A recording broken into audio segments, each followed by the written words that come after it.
Welcome to Dreamland English Stories. Here we share magical bedtime tales to help you relax, dream big, and learn English in the coziest way. Get ready for a new adventure with each story, told with love and warmth. Let's begin. Ruby and the Meadow of Echoes. Ruby the rabbit was full of energy. She loved to hop, race, and bounce through the forest. But more than anything, she loved to explore. One sunny morning, as dew sparkled on the grass, Ruby stretched her ears high and whispered to herself, "Today feels like a good day for something new." Barney the bear was still snoozing in his den. Toby the turtle was sipping tea by the stream, so Ruby decided to go on a little adventure, all by herself.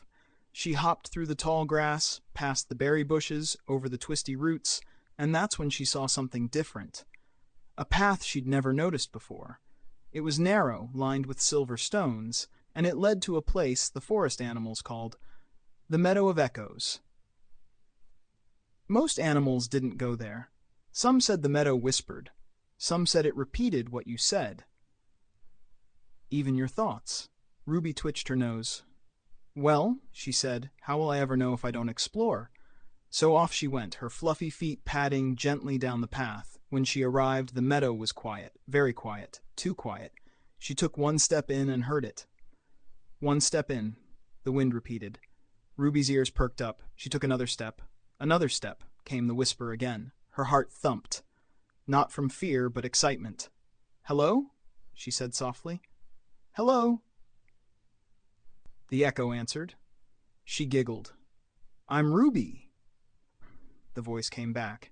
She hopped further into the meadow, weaving through tall grasses and wild flowers that glowed in the sunlight. She listened to the sounds that followed her, soft echoes that repeated her words and sometimes changed them. "It's a beautiful day," she whispered. "You are beautiful," came the echo. She blinked. "I love this place," she said. "We love you too," said the wind. Ruby stopped hopping. "Wait, that wasn't what I said." She looked around. The flowers swayed gently. The air shimmered with soft light. The meadow was alive. "Why do you echo me?" Ruby asked. And this time the whisper came not from the wind, but from deep inside the earth. "So you'll hear how wonderful you are." Ruby sat down in the middle of the meadow. The grass felt cool under her paws. She closed her eyes and listened. Ruby is brave. Ruby is kind. Ruby listens. She had always been the fast one, the silly one, the one who moved too quickly to notice things. But today she noticed. She noticed the way the sun touched the petals of the daisies. She noticed the tiny ants carrying crumbs across the pebbles. She noticed her heartbeat. And for once she didn't want to race ahead. She wanted to stay. She stayed in the meadow for a long time, just listening. Sometimes she spoke. Sometimes the meadow replied. And sometimes it didn't. And that was okay too. She began to explore deeper into the meadow, walking through a narrow trail that opened to a sparkling little pond. The water was so clear, Ruby could see her reflection perfectly. When she looked into the pond and whispered, "Who am I?"